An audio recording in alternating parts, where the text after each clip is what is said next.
Problem या फिर साइक्रियाटिक problem यानी आपकी मानसिक शक्ति जो है उसका प्रॉब्लम, या फिर आपके शरीर की जो नसें हैं नसों का प्रॉब्लम, सही भाषा में एकदम सरल भाषा में समझें तो दिमागी हालात सही ना होना, यानी दिमाग से कमज़ोर हो जाना, दिमाग की प्रॉब्लम आ जाना। बहुत हम लोग ऐसे अपने घर पे भी झांकेंगे तो अपने घर पे कुछ ऐसे मेंबर मिल जाएंगे जिनके पहले की जो मतलब कैरेक्टर हुआ करता था, अभी उस कैरेक्टरिस्ट में काफ़ी आपको बदलाव नज़र आएगा। बहुत चिड़चिड़ापन, डिप्रेशन चले जाना, बहुत ज़्यादा बात करना या फिर बात एकदम से नहीं करना, साथ में नींद ना आना, आंखों की रोशनी चली जाना, और साथ में जो है बहुत घबरा जाना, बहुत ज़्यादा घबराना, बहुत ज़्यादा पसीना आना बदन से, और भीड़ से बचना, यानी भीड़ बस में, भीड़ चलती ट्रेन पे अगर चढ़ जाए तो वहाँ पे उनको लगता है कि अब मेरा दम घुटने वाला है, यानी भीड़ है बहुत। लेकिन ये सारे चीज़ जो है दोस्तों, ये सारे चीज़ कहीं ना कहीं आपके दिमाग की हालत को बयान करते हैं। तो ये सारे जो है आपके न्यूरो प्रॉब्लम ही हैं, यानी साइक्रियाटिक प्रॉब्लम है। आप अगर एलोपैथ में साइक्रियाटिक प्रॉब्लम के लिए आप अगर किसी डॉक्टर के पास इलाज के लिए जाते हैं तो ये एक लंबी अवधि का जो है मेडिसिन आप लोगों को दिया जाता है, और इससे कभी कभी ऐसा भी होता है कि लाइफ टाइम ये मेडिसिन लेना पड़ता है, और इसका साइड इफेक्ट तो पूछिए मत, क्योंकि मेरे घर पे भी ऐसे हालत बने हुए हैं, मैं खूब अच्छी तरह से जानता हूँ, इसीलिए मैंने ये वीडियो बनाना बहुत उचित समझा। दोस्तों, मैं यहाँ पे कुछ सिम्टॉम के बारे में बात करूंगा, तो ये सारे सिम्टॉम आप में भी है, मुझ में भी है, किसी ना किसी हालत पे सब में होना ही है, क्योंकि हम कोई भी आजकल सही हालत पे बिल्कुल नहीं है। स्ट्रेस सबके अंदर है, तनाव सबके अंदर है, डिप्रेशन सबके अंदर है, और कहीं ना कहीं हम सब कहीं ना कहीं दिमाग की मरीज ज़रूर हैं। लेकिन आप अगर पहले से इसे पता कर लेते हैं, इसका नज़रअंदाज नहीं करते हैं, तो इन फ्यूचर जब आपकी उम्र बढ़ने लगते हैं तब जाके आपको बहुत ज़्यादा तकलीफ महसूस नहीं होती, या फिर आप पहले से उसके बारे में सचेत होकर आप अपने आप को मतलब उसी तरह से ट्रीट कर सकते हैं। दोस्तों, यहाँ पे जो मैं बताने वाला हूँ, जो सिम्टम्स आप चाहे तो नोट डाउन भी कर सकते हैं। सबसे पहले जो सिम्टम है दोस्तों, वो है किसी भी प्रकार के अगर पेन आपके दिमाग में होता है, मतलब सर पे किसी भी प्रकार के पेन होता है, नीचे गर्दन पे, सर के नीचे की गर्दन की पोर्शन पे अगर किसी भी प्रकार के पेन होता है, या फिर स्पाइनल कॉर्ड जो है वहाँ पे भी किसी प्रकार के आपको पेन काफ़ी दिनों से हो रहा है, तो इसे आप नज़रअंदाज बिल्कुल ना करें, क्योंकि ये आपके न्यूरो प्रॉब्लम को दिखाता है। कहीं ना कहीं न्यूरॉन की गड़बड़ी हो जाती है, या फिर कहीं ना कहीं आपके दिमाग में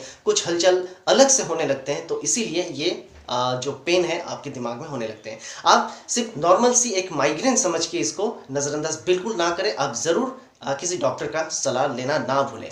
अब दोस्तों, दूसरा है कि बहुत लोगों को ये देखने को मिलता है कि बहुत जल्दी किसी चीज़ को भूल जाना। ऐसे तो बड़े बड़े जो घटना उनके साथ होते हैं तो वो तो याद रह जाते हैं, लेकिन छोटी छोटी बातें बहुत जल्दी भूल जाते हैं। तो ये भूलने की बीमारी, आप ऐसा ना समझें कि उनको भूलने की बीमारी है, ये भी कहीं ना कहीं उनको न्यूरो प्रॉब्लम की और लेके जाता है, या फिर साइक्रियाटिक इशू बना देता है। दोस्तों, इसके साथ जो तीसरा जो पॉइंट मैं बात करने वाला हूँ वो है शरीर के किसी भी स्थान पे थोड़ा सा मतलब फील बिल्कुल नहीं होना, मतलब फीलिंग्स बिल्कुल गायब हो जाना। जैसे कि किसी को आप छू रहे हैं, या फिर वो व्यक्ति किसी को छू रहे हैं तो उनके शरीर में कहीं पे दर्द हो रहा है, उनके जो है शरीर का टेम्परेचर जो है वो भी बदलाव हो रहा है, लेकिन ये सारी चीज़ जो है मरीज़ को बिल्कुल भी पता नहीं लगता है, उनको पता ही नहीं चलता है कि उनके शरीर में इस तरह की बदलाव हो रहा है। तो ये भी एक तरह से दिमागी प्रॉब्लम ही दर्शाता है। इसके बाद जो मैं बताऊंगा दोस्तों, वो है नींद ना आना। देखिए, नींद ना आना क्या है? तनाव है। तो तनाव कुछ और नहीं है, आपकी दिमागी हालात को ही बयान करते हैं। तो यहाँ पे आप तनाव से छुटकारा पाने के लिए तो बहुत सारा वीडियो बना हुआ है, बहुत सारे मेरे इस चैनल पे भी वीडियो आप जाके देख सकते हैं।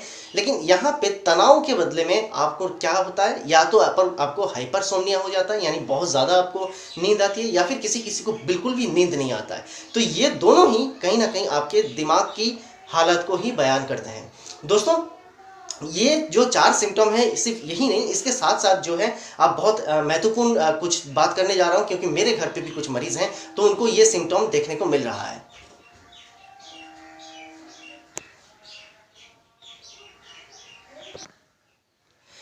दोस्तों, आंखों की रोशनी थोड़ी कम हो जाना, ये आप समझते हैं कि एक आम प्रॉब्लम है, इसमें कोई प्रॉब्लम नहीं, आंखों की डॉक्टर हम दिखाएंगे तो ठीक हो जाएंगे, लेकिन ये भी कहीं ना कहीं न्यूरो प्रॉब्लम की ओर ही इशारा करता है, क्योंकि आपको सिर्फ आंखों की रोशनी कम हो जाना यही काफ़ी नहीं है। कभी कभी किसी किसी मरीज़ को ये भी होता है कि सामने वाला जो चीज़ है उसे बिल्कुल धुंधला नज़र आता है, और साथ साथ जो है विज़न की बहुत बहुत ज़्यादा प्रॉब्लम हो जाती है। दोस्तों यहाँ पे और एक जो प्रॉब्लम है वो है हाई लाइट्स, यानी बहुत ज़्यादा अगर लाइट होते हैं तो वहाँ पे बिल्कुल उनको कुछ दिखाई नहीं देता है। तो इसको फोटोफोबिया नाम की एक बीमारी से जाना जाता है। तो ये भी कहीं ना कहीं न्यूरो प्रॉब्लम ही एक तरह के होता है। दोस्तों इसके बाद जो बात करूंगा, देखिए बहुत लोग डिप्रेशन पे चले जाते हैं, एकदम बिल्कुल भी डिप्रेशन, उनको बिल्कुल लगता है कि मैं ज़िंदगी में पूरा अकेला हूँ, मेरे आसपास कोई नहीं है, मैं बहुत दुखी हूँ। इस तरह की प्रॉब्लम उन पे छाया जाता है और दिन ब दिन वो जो है मतलब उनके दिमागी हालत जो है बहुत ख़राब हालत पे चले जाते हैं। तो ये एक प्रॉब्लम है जो सिम्टम बहुत आम देखने को मिलता है, बहुत लोगों में देखने को मिलता है। इसके बाद जो और एक प्रॉब्लम है दोस्तों, वो है किसी किसी को किसी भी चीज़ का बिल्कुल संतुष्टि नाम की चीज़ ही नहीं होती। यानी आप समझ लीजिए कि एक छोटा सा एग्जांपल दे रहा हूँ कि कुछ चीज़ खरीदने जाते हैं तो वहाँ पे बहुत सारे चीज़ वो देखते हैं। समझ लीजिए एक बैग खरीदने जाना है तो बैग की दुकान में सारे बैग देख लिए, लेकिन उनको बिल्कुल भी कोई भी चीज़ पसंद नहीं आया। कभी इसका नुक्स निकालते हैं तो कभी उसका नुक्स निकालते हैं। तो ये भी कहीं ना कहीं आपकी मानसिक लेवल की मतलब जो है दर्शाता है, लेवल को दर्शाता है। तो ये भी एक तरह का साइकियाट्रिक प्रॉब्लम है।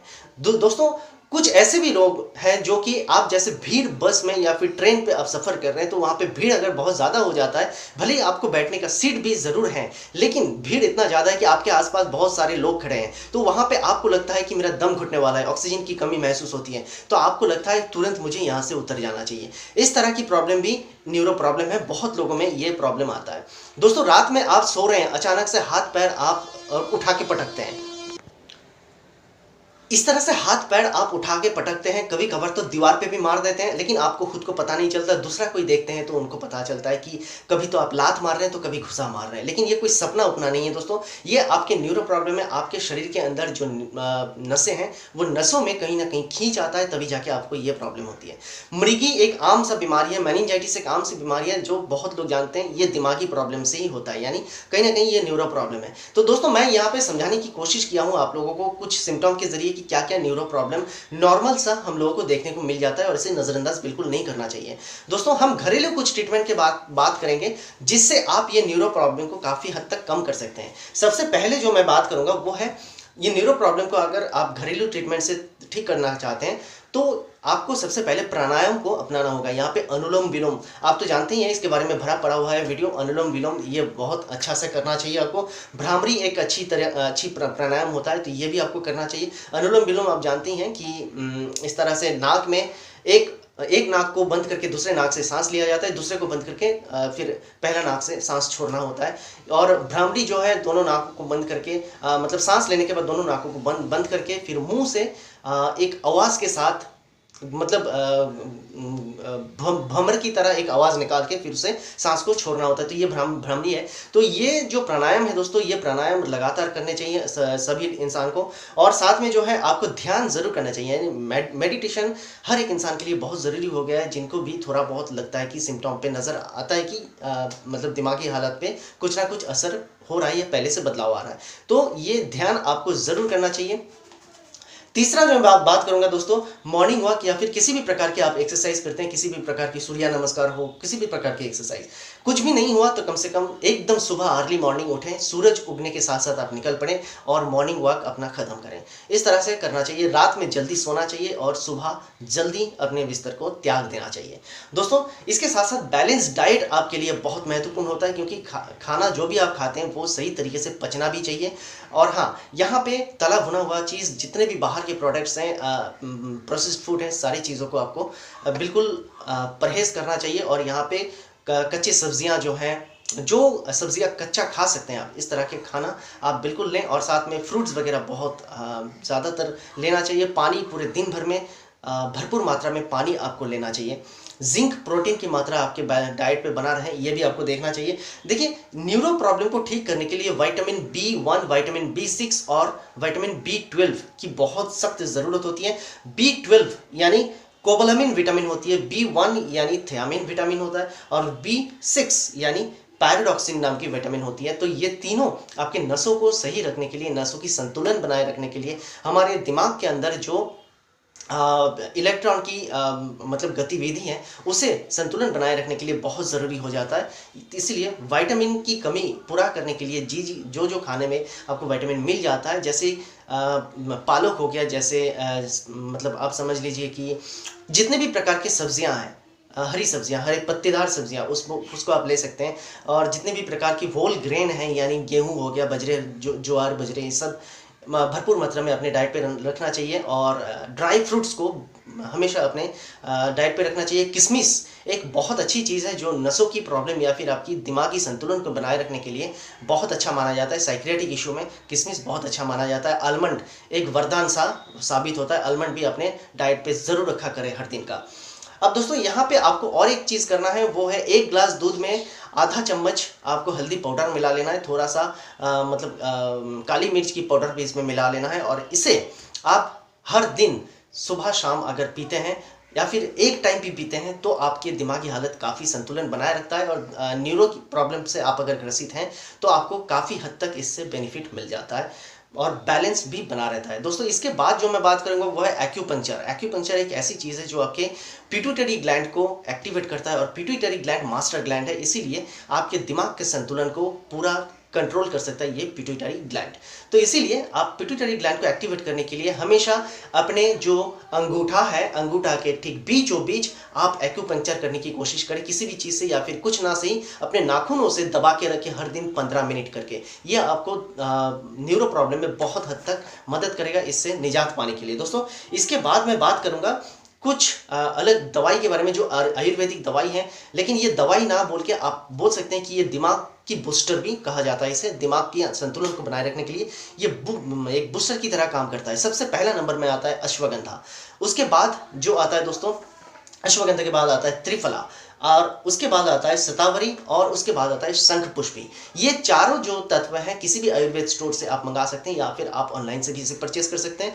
दूध के साथ मिला के आपको शतावरी और अश्वगंधा को पी लेना है। आप रात को पी सकते हैं, सुबह पी सकते हैं, ऐसा कोई पाबंदी नहीं है, कभी भी आप पी सकते हैं। लेकिन रात में गुनगुना पानी के साथ खाना खाने के 1 घंटा बाद आपको त्रिफला चूर्ण जरूर लेना है हर दिन में, क्योंकि ये वात पित्त और कफ को कंट्रोल करता है। क्योंकि हमारे पूरे शरीर आयुर्वेद के अनुसार वात पित्त और कफ से ही बना होता है, तो इसमें संतुलन होना भी बहुत ज़रूरी है। ये संतुलन होता है तो हमारे पूरे नसें, हमारे ब्रेन, हमारे सारे अंग प्रत्यंग जो है वो सारे संतुलित होता है और सही तरीके से काम करने लग जाता है।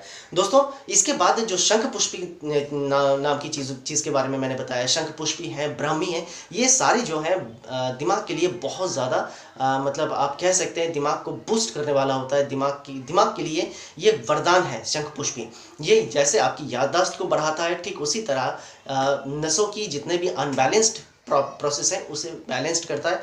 दिमाग के अंदर जो इलेक्ट्रॉन, हमारे दिमाग के अंदर जो इलेक्ट्रॉन की गतिविधि है उसे भी कंट्रोल करता है, उसे सही दिशा में लाने की कोशिश करता है।